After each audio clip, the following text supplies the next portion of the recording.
भाजपा को जब कभी भी हराएगा तो सवर्ण हराएगा।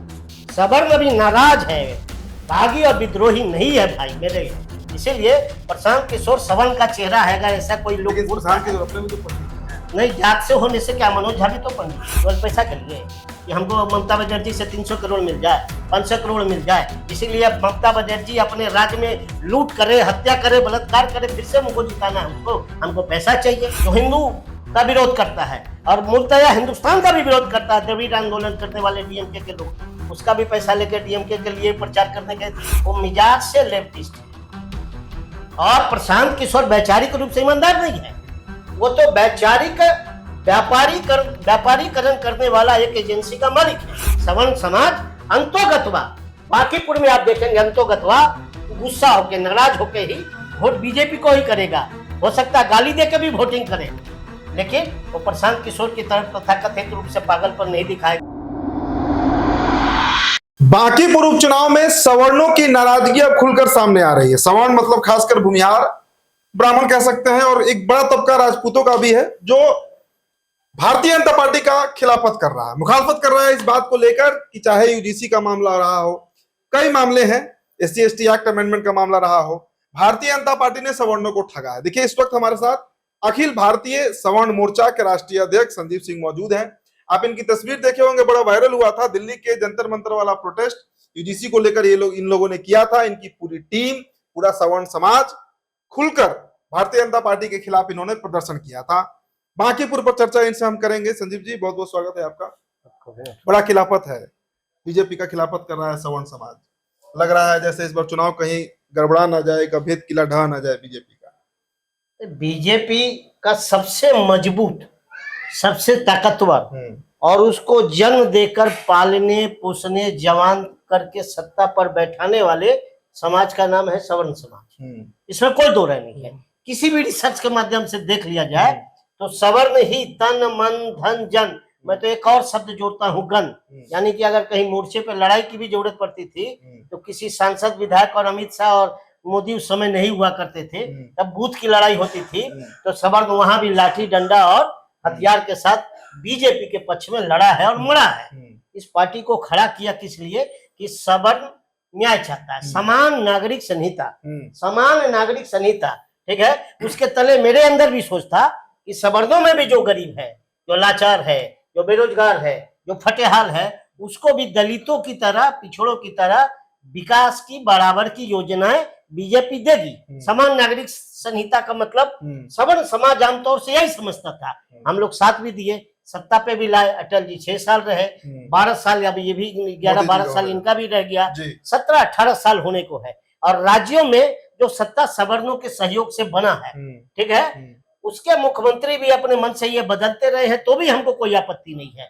हमको तो बराबर का न्याय चाहिए ना, हमको बराबर का हक अधिकार चाहिए, हमको बजट चाहिए, सवर्ण विकास के लिए बजट चाहिए। आपको पता है उदीप जी कि सवर्ण छात्रवृत्ति न केंद्र में है न राज्य में है, जबकि इतना विद्यालय है, इतना महाविद्यालय है, और उस विद्यालय और महाविद्यालय के निर्माण के लिए जमीन सवर्णों ने दान किया है सरकार के माध्यम से। सरकारी विद्यालय महाविद्यालय बनवाने में, विश्वविद्यालय बनवाने में दान किया। जहां हमारे सक्षम थे उन्होंने दान किया। जो हमारा गरीब है उसको क्यों नहीं मिलना चाहिए? उसको छात्रवृत्ति क्यों नहीं मिलना चाहिए? सबको छात्रावास देते हो, अंडा मछली मुर्गा मीट दूध पुलाव खिला रहे हो, तो हमारे गरीब को भी हॉस्टल में रख के खिलाने में क्या परेशानी है? उसको शिक्षा में बराबर का हक अधिकार देने में क्या परेशानी है? आप दूसरे को 25 लाख का फीस है तो 0 माफ, एक कास्ट का सर्टिफिकेट आप ही बना के लगा दोगे, माफ हो जाएगा। और हमारे यहाँ जमीन नहीं है, खून है केवल शरीर में बचा हुआ, उसका भी कीमत 25 लाख नहीं हो सकता है। ये कहाँ से बेच के देगा? बड़े बड़े इंजीनियरिंग कॉलेज, मेडिकल कॉलेज में सवर्ण का बच्चा कहाँ से देगा? सवर्ण के साथ लोकतांत्रिक आतंकवाद चल रहा है भारत में, उसी का बदला बांकीपुर में लेना है, ठीक है। ऊपर से यूजीसी लेके आ गए, यूजीसी लेके आ गए। जो सवर्ण हायर एजुकेशन में जा रहा था, अपने तन मन धन जन को लगा के बेच के कर्ज लेके, ठीक है, उसको पढ़ने से रोक दिया जा रहा है, उसको डराया जा रहा है कि कोई कंप्लेन कर देगा उसका नाम भी नहीं आएगा और आपको उठा लिया जाएगा, आपको रेस्ट्रिकेट कर दिया जाएगा, आपको विश्वविद्यालय महाविद्यालय से बाहर कर दिया जाएगा। ये बहुत बड़ा अन्याय है। सवर्णों में आक्रोश है। अनुसूचित जाति जनजाति का जो एक्ट है, SC/ST एक्ट है, वो पूरी दुनिया का, केवल हिंदुस्तान का नहीं, पूरे वर्ल्ड का सबसे ज्यादा फ्रॉड केस है, सबसे ज्यादा फॉल्स केस है। इसके बावजूद ये सरकार उसको खत्म करने के बजाय और अमेंडमेंट करके उसको बढ़ा देती है। और सबसे ज्यादा दुरुपयोग होता है, कल ही ना एक 75 या 78 साल के पूर्व शिक्षक आत्मदाह किए हैं कि हमको किस तरीके से प्रताड़ित किया गया, फंसाया गया है, या न्याय हो रहा है, सवर्णों के साथ अन्याय हो रहा है। तो सवर्ण चाहते हैं कि न्याय मेरे साथ हो। हम दलितों के साथ अन्याय नहीं चाहते हैं, पिछड़ों के साथ अन्याय नहीं चाहते हैं, लेकिन सवर्णों को कानून में, बजट में, योजनाओं में बराबर का हक अधिकार मिलेगा। तो मोदी जी और शाह जी का कलेजा क्यों फट रहा है? उसको तो देना चाहिए। यही समाज उसको खड़ा करके वहां तक ले गया है, लेकिन वो भ्रम भूल में है। उनको नशा चढ़ गया है कि अब हम ही देश में सत्ता का निर्माण करने वाले अकेले दोनों हैं। तो आज सवर्ण समाज भी पुरुषार्थ दिखलाना चाहता है। यूजीसी पर पूरे देश में हम लोगों ने जो ताकत दिखलाई है, आज आत्मविश्वास, बीजेपी का आत्मविश्वास डग गया है। बीजेपी का आत्मविश्वास गिरा हुआ है उदित भाई। वो डर से कुछ बोल नहीं पा रहा है, छिपते हुए, भागते हुए दिखाई देता है। आज जो उम्मीदवार की अदला बदली हुई है, वो डर से, आत्मविश्वास विहीन परिस्थिति की वजह से। नहीं तो एक से एक काय समाज के ही लोग हैं, एक से एक योग्य लोग हैं, एक से एक सक्षम लोग हैं जो बीजेपी के लिए काम भी करते हैं। तो ऐसे दागदार लोग, उससे बहुत कमजोर लोगों को लाने का मतलब क्या है, ये हमको समझ में नहीं आता है। लेकिन भारतीय जनता पार्टी का इस देश और समाज और हिंदुत्व के लिए मैं ऐसा नहीं कह सकता हूं कि एकदम ही योगदान नहीं है। तमाम जो देश भर की राजनीतिक पार्टियां हैं, उसमें प्रशांत किशोर तो नया नवेला एक पुदीना है, ठीक है। इस सब को भी मिलाकर उसका 0.% भी योगदान नहीं है जितना राष्ट्रवाद के लिए, सनातन के लिए, इस देश में विकास के लिए भाजपा का योगदान है।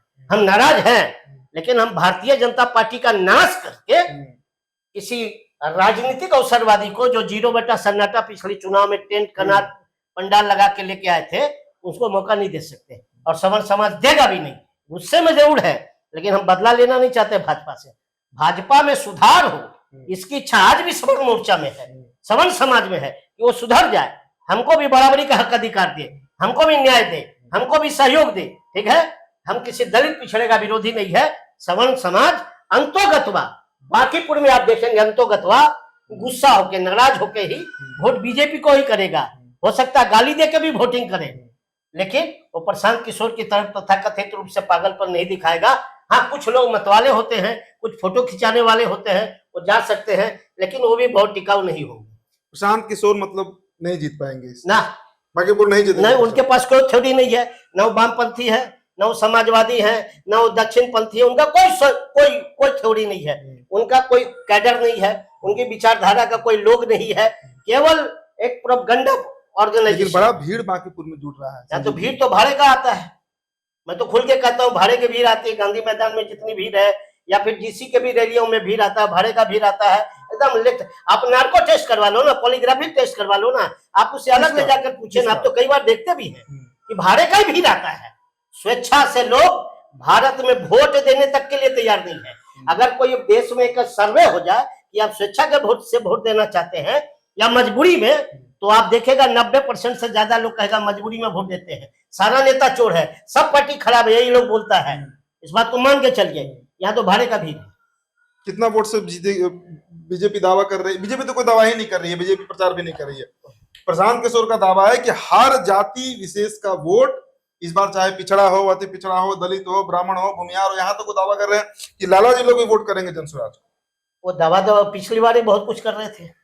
इन्होंने कहा था कि 25 सीट आ जाएगा जेडीयू को, तो हम राजनीति छोड़ देंगे। फिर क्यों आ गए? वो चंदन मिटा के भागते हुए चित्र उनका सामने में आया था। अभी चंदन लगा के और शंकराचार्य को बांट रहे हैं, ठीक है। वो मिजाज से लेफ्टिस्ट है, और प्रशांत किशोर वैचारिक रूप से ईमानदार नहीं है। वो तो वैचारिक व्यापारीकरण करने वाला एक एजेंसी का मालिक है। उनको पता था कि ममता बनर्जी जो है वो हजारों महिलाओं का, लोगों का शोषण कर चुकी है, उसके कार्यकर्ता कर चुके हैं बलात्कार सैकड़ों में। बंगाल में गरीब, फटेहार या भाजपा समर्थित महिलाओं का बलात्कार हुआ है। उसका जमीन जायदाद, फैक्ट्री, सब पे कब्जा उनके लोगों ने किया था। ऐसे बहसी, ऐसे शैतान और ऐसे राजनीतिक राक्षसी दल को जिताने के लिए प्रशांत किशोर क्यों गया उनके साथ? अगर वैचारिक ईमानदार हमारे में रहेगी तो हम किसी शैतान का साथ कैसे दे सकते हैं केवल पैसा के लिए कि हमको ममता बनर्जी से 300 करोड़ मिल जाए, 500 करोड़ मिल जाए। इसीलिए अब ममता बनर्जी अपने राज्य में लूट करे, हत्या करे, बलात्कार करे, फिर से हमको जिताना है उसको। हमको पैसा चाहिए। जो हिंदी का विरोध करता है, जो हिंदू का विरोध करता है और मूलतया हिंदुस्तान का भी विरोध करता है, द्रविड़ आंदोलन करने वाले डीएमके के लोग, उसका भी पैसा लेके डीएमके के लिए प्रचार करने गए थे, उसके लिए गए थे। उसके लिए कल तक नीतीश कुमार को नीतीश कुमार है, और क्या बिहार है, एक नारा था, नीतीश कुमार के बारे में नारा दिए थे पिछले चुनाव में, ठीक है। बिहार में बाहर है नीतीश कुमार है, वो नीतीश के साथ भी गए थे। उसके बाद नीतीश खराब कैसे हो गया? पहले नीतीश उनके लिए अच्छा क्यों था, आज खराब कैसे हो गया? ये वैचारिक व्यापारीकरण करने वाला एक बड़ा एजेंसी का मालिक है, या कहिए वैचारिक बेसिया है सीधे तौर से, ठीक है। और इनकी कोई क्षमता औकात नहीं है। अब इनके लिए क्यों आ रहा है ओवैसी? ओवैसी से इनका क्या तालमेल है? जी। ठीक है, इस पे भी रिसर्च हो, इस पे भी रिसर्च हो। वामपंथी क्यों इनको साथ देगा? वो तो भाई समाजवादियों के पीठ पर, राजद के पीठ पर कंधा पे चढ़ के 2, 4, 5, 10 विधायक पैदा कर लेते हैं। उनकी अपनी औकात 2, 4, 5 हजार की है आमतौर से, ठीक है। वो इसके साथ मनोवृत्ति क्यों बना रहा है आने का? इसका साफ मतलब है कि कोई भारतीय जनता पार्टी को सीधे तौर से हरा नहीं सकता है। भाजपा को जब कभी भी हराएगा तो सवर्ण हराएगा। सवर्ण अभी नाराज है, बागी और विद्रोही नहीं है भाई मेरे। इसीलिए प्रशांत किशोर सवर्ण का चेहरा है। अगर ऐसा कोई लोग अपने भी तो पंडित जी हैं। नहीं, जात से होने से क्या, मनोज झा भी तो पंडित जी, क्या बात करते रहते हैं, ठीक है। आपको रघुवंश सिंह भी तो राजपूत थे, तो सारा राजपूत उधर तो नहीं गया। आज भी तो उनका बेटा है, क्या नाम है वो, सुधाकर सिंह है, राजद में है। उनके साथ ही समाज, सवर्ण समाज के लोगों को दिखला के आप मान जाइए, ठीक है। आप वो छोड़ दीजिए, आप मनोज झा के साथ ब्राह्मणों की टोली नहीं दिखाई देगी, ठीक है। सुधाकर सिंह के साथ राजपूतों का झुंड बिहार भर का दिखाई नहीं देगा। बात मान के चलिए, सवर्ण वैचारिक ईमानदार होता है और राष्ट्र के लिए, देश के लिए, समाज के लिए और समानता के लिए, चारों चीजों के लिए सदैव अपने को आहूत किया है, कर रहा है, आगे भी करेगा। वो उसके डीएनए में है, उसके नीति में है, उसके सिद्धांत में है, उसके चरित्र में है। अंतिम सवाल सर, बांकीपुर में आपके लोग भी घूम रहे हैं चुनाव प्रचार। हाँ, मैं अगर बीजेपी हमको बुलाएगी, बीजेपी सवर्ण मोर्चा के राष्ट्रीय अध्यक्ष को बुलाएगी, तो मैं बीजेपी के पक्ष में प्रचार करूंगा, बीजेपी के लिए प्रचार करूंगा। बीजेपी के खिलाफत अभी 6 महीना आप दिल्ली में कर रहे थे जनता में। हाँ, इससे बात खिलाफत करेंगे। यूजीसी उसको नहीं लाना चाहिए था, यूजीसी नहीं लाना चाहिए था। अगर लाया तो उसमें सभी जातियों को शामिल करना चाहिए था। जो गलत करे वो दोषी, दूसरा गलत करे तो दोषी नहीं। हम गलत नहीं करें तो झूठा आरोप में भी दोषी। ये तो दुनिया का सबसे बड़ा अलोकतांत्रिक और मानवीय कानून बनाया गया है, उसका विरोध तो अभी भी है, अभी भी है। लेकिन बांकीपुर में बीजेपी का नहीं देना। आप एक चीज समझ के चलिए, आपकी एक गलती पे आपकी हत्या कर दे, इतना बड़ा बेवकूफ नहीं हो सकता। चलिए, अखिल भारतीय सवर्ण मोर्चा के राष्ट्रीय अध्यक्ष थे। हमने 2 दिन से हम प्रयास कर रहे थे कि इनसे बातचीत हो चुकी। सवर्णों का एक नाराजगी जो है वो बांकीपुर में मुझे समझ में आ रहा था। तो देखिए क्या होता है। एक तबका ऐसा भी है जो कहता है कि गाली भी हम देंगे तो बीजेपी को ही देंगे और वोट भी देंगे तो बीजेपी को ही देंगे। शायद वही लोग होंगे जो बीजेपी को जिताएंगे। चलिए, बहुत बहुत शुक्रिया।